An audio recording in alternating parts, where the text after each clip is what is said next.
Hello, welcome back to another edition of Sally's Astrology Book Club. We're continuing to talk about The Luminaries by Liz Greene and Howard Susportis. In the first two lectures, each of the astrologers talked about the moon, giving their own interpretation of how the moon works in our charts.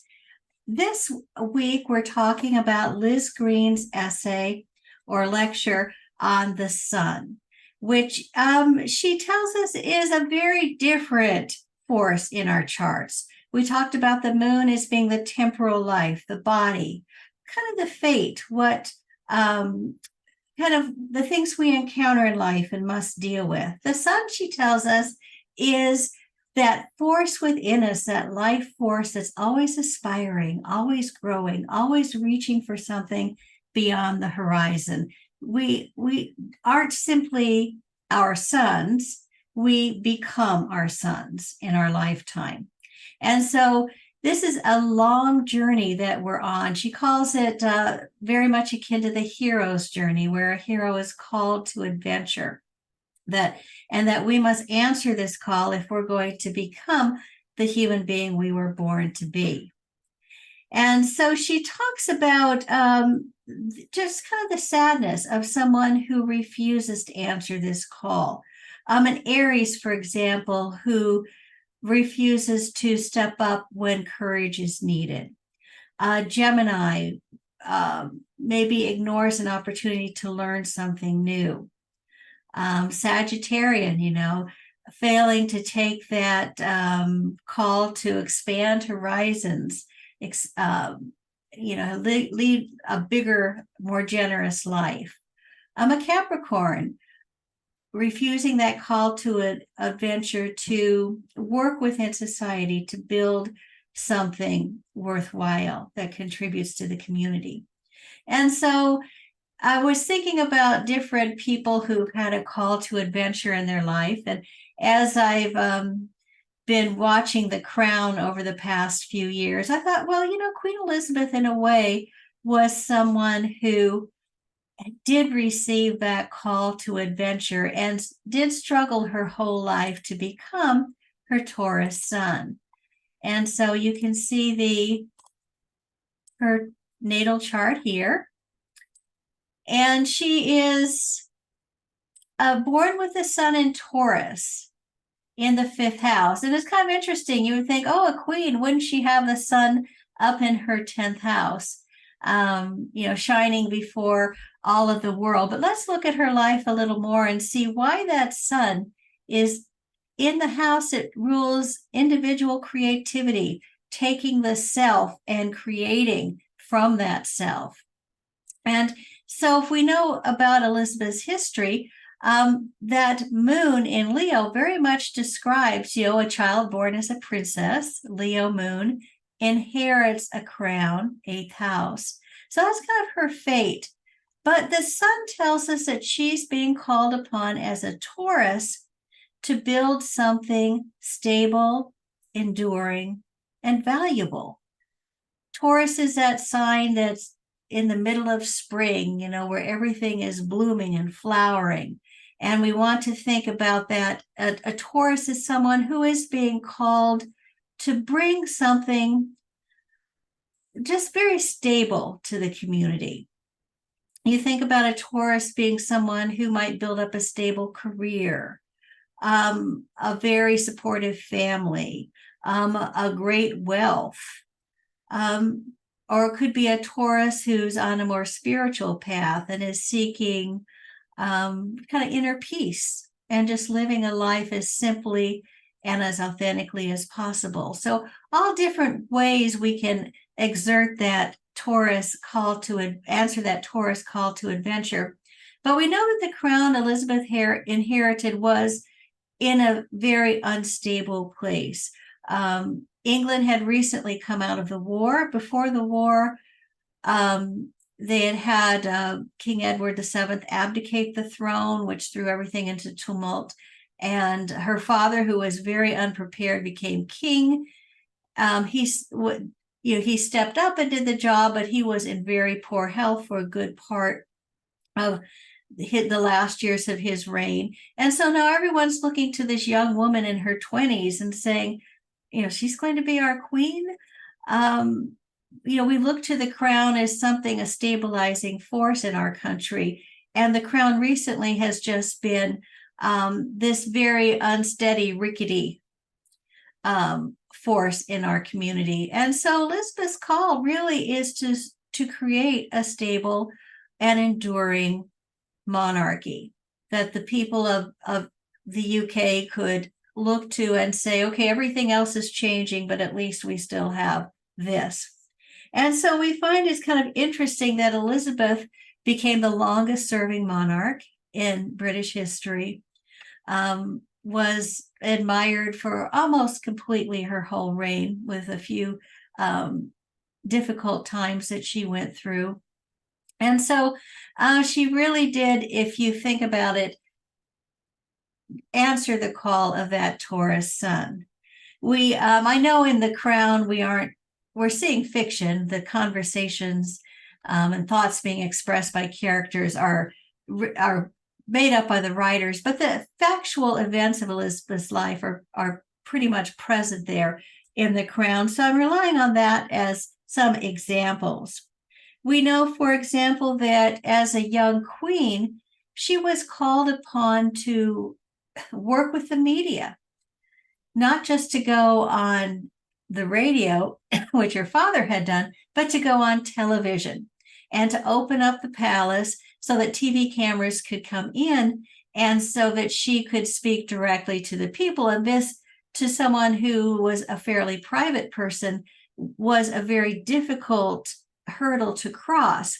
But she was assured by those who advised her that in order to seem relevant to the British people, she would need to be able to communicate with them through television, which was becoming more and more the way people were getting their information.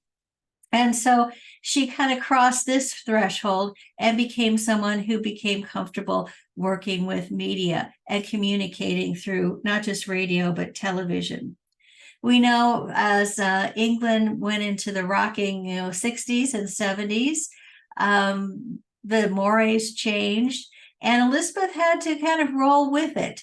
We saw that she would be, greeting the Beatles, and she would be greeting the Rolling Stones at different events. And so she very much was a person who was kind of hip with, no, she wasn't hip, but she was kind of open to whatever the British people were enjoying and producing as music and film. She was always there with the different events going on.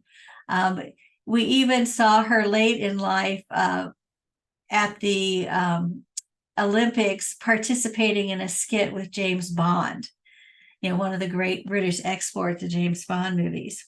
So she learned that to create this stable crown, she couldn't just stay in the mode that she had been raised in and her parents and grandparents had stayed in, where they were rather aloof from the British people. She had to get right in there and become part of everyone's lives. She had to work with a revolving door of prime ministers. It was her job to meet with the prime minister every week, not to really advise them, but just to consult. And so she would work with very conservative prime ministers, more liberal prime ministers, some controversial, some who are struggling with the job, others who are maybe overconfident. And she learned to be that kind of stable, listening presence with each prime minister and to treat each one with respect. And so that did a lot to help create the crown as something that, no matter what the political winds are blowing in England, always remained the same. Fifth house, of course, shows with Sun in the fifth house that this is someone who it would be important to them to have children. And while from our perspective, for her having children was kind of a mixed bag, she did do what is one of the important responsibilities of a monarch, to produce children to carry on the legacy of the crown. And then she also had to deal with England once we got to the 80s, where there were a lot of economic hardships. The economy was really faltering. And so how do you justify being, someone who lives in a palace and rides around in limousines and has a guard and has these big luxury dinners and events? How do you pair that with people who are just really struggling to put food on the table? And so she and her husband, Prince Philip, morphed throughout the years into what they called working royalty. That she was out there, at nursing homes and hospitals and schools, always wherever people were having hardships, she would be there to be giving encouragement and support.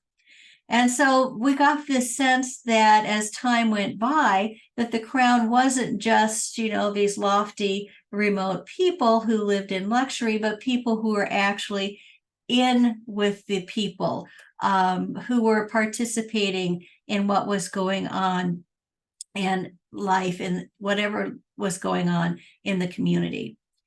And that they had a job to do. They very much emphasized that they were contributing, they were of service. This crown tells a really, I think, a very revealing portrait of this pivot that Elizabeth was forced to take when there was a horrible mining disaster in Wales, and a big mine collapsed, or it was kind of like the mountain of dirt around the mine collapsed, created a mudslide into the town, and actually went into a school and killed many children. It was just an absolutely devastating calamity. And Elizabeth, her initial response was to, I don't need to go there and call attention to myself. The people who are there helping don't need the distraction of me being there. And it ended up becoming kind of a black eye on her because it seemed to indicate that she did not care about what had happened. And so finally, she realized that, her perspective, I would be a distraction, was not really the correct one. People were wanting her to come and just to show that I am here with you. I feel what you're going through. And it was interesting that after her initial visit, she returned to this community more than 100 times to continue to encourage and support the people who are rebuilding their community after this terrible calamity. And of course, we saw that same dynamic happening after Princess Diana died.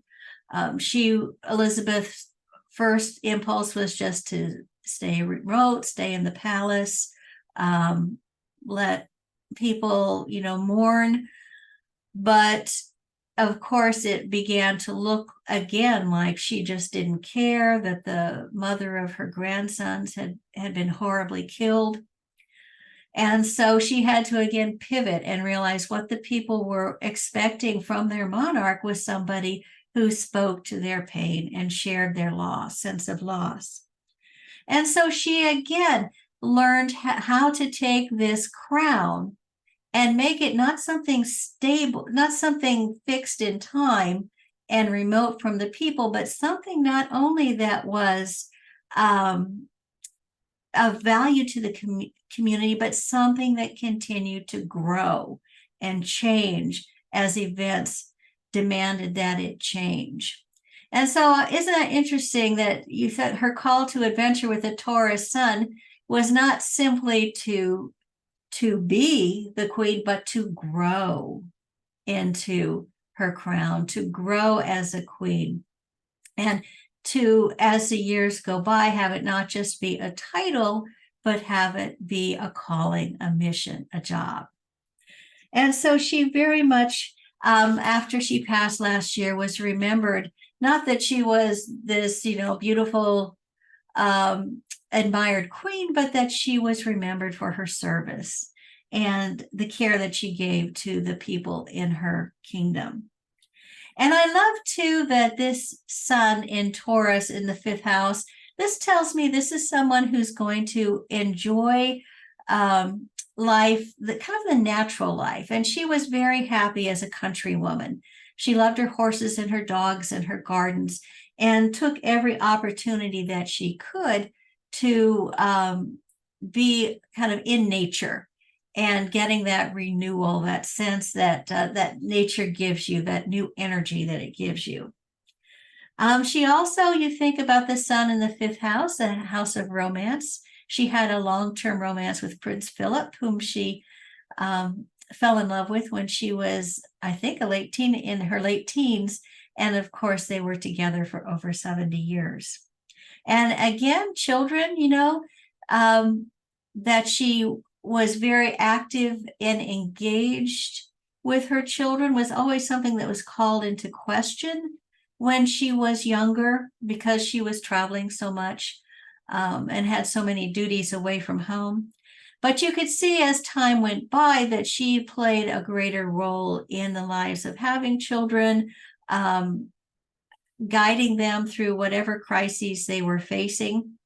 And she seemed to very much enjoy her grandchildren as well. So that children were an important part of her life is important here too. And of course, we have to think about that she enjoyed her corgis, her dogs as well, which would be a sixth house ruler with that Aries in Mercury.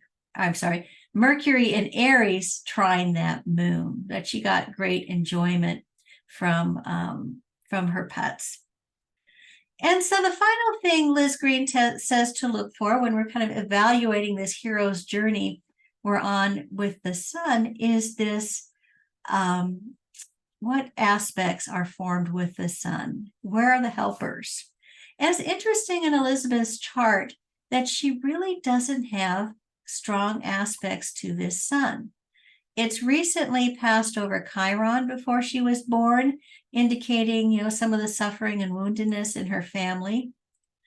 It also, in the late degrees of Aries, would have made a square to her ascendant descendant, also a trine to that Mars-Neptune opposition, but all these aspects have pretty much passed on. And that sun is kind of, faring forward. Even the moon has passed its aspect to the sun. It was about 6 hours before she was born. It was an exact first quarter square. And so this tells us that her role as, building this crown, this monarchy, was something she had to do as an individual, something she had to do, even though, of course, she had plenty of help in the palace. That inner sense of, this is my job, this is what I have to do, would have come from within her. It's something that it was a commitment she had to make to herself every day, that no one was really telling her that this is what she had to do. Just this amazing growing life that she had came from something within herself that told her, this is what I must do, and to embrace it. So when you see this chart, while Elizabeth II is always a very much admired person for her stature and what she meant to the community, it's interesting, isn't it, to look at this chart and see how much as an individual human being, the amazing life she led was because of that life force within her. So thank you so much for joining me today to talk about the sun. I'm going to be talking about Howard Suspordis's view of the sun next week. So look forward to seeing you then. Bye.